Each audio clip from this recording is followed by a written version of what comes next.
আমার আল্লাহ বলেন, হে পৃথিবীর মানুষ, হে আমার বান্দারা, তোমরা দুনিয়ার মধ্যে গিয়েছো, আমি তোমাদেরকে দুনিয়ার মধ্যে পাঠাইলাম। পাঠাইবার পরে আমি জানি তোমরা অনেক অন্যায় পথে যাবে, অনেক কাজ করবে, যে কাজগুলোর মধ্যে তোমাদের গুনাহ হয়ে যাবে। হ্যাঁ বান্দা, তোমরা গুনাহ করবে তাও আমি ভালো মতো জানি, তোমরা পাপ করবে তাও আমি ভালো মতো জানি।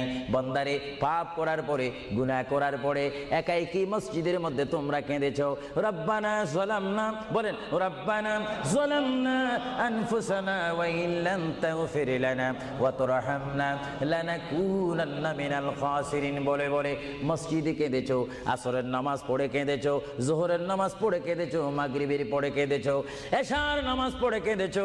এ বান্দা, নামাজের মুসল্লা যখন বসে যাও, আমি আল্লাহকে তোমরা বারবার বল, আল্লাহ আমার গুনাহ মাফ করে দাও। তারপরও আমি তোমাদের এই গুনাহ মাফ করে নিই।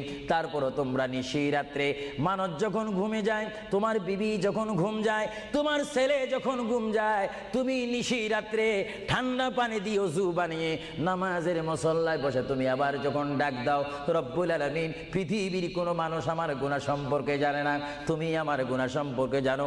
আমি এমন গুনাহ করেছি আমার বিবি জানে না, বিবি গুনাহ করেছে আমি জানি না।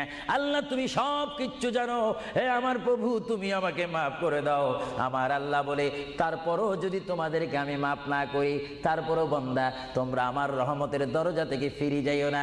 আমি তোমাদেরকে হুকুম দিচ্ছি, ওয়ালাউ আন্নাহুম ইয যালামু আনফুসাহুম জাউকা, বান্দারে, যদি গুনাহ করে ফেলো, আমার রহমত থেকে মুখ ফিরে তুমি চলে যাইও না।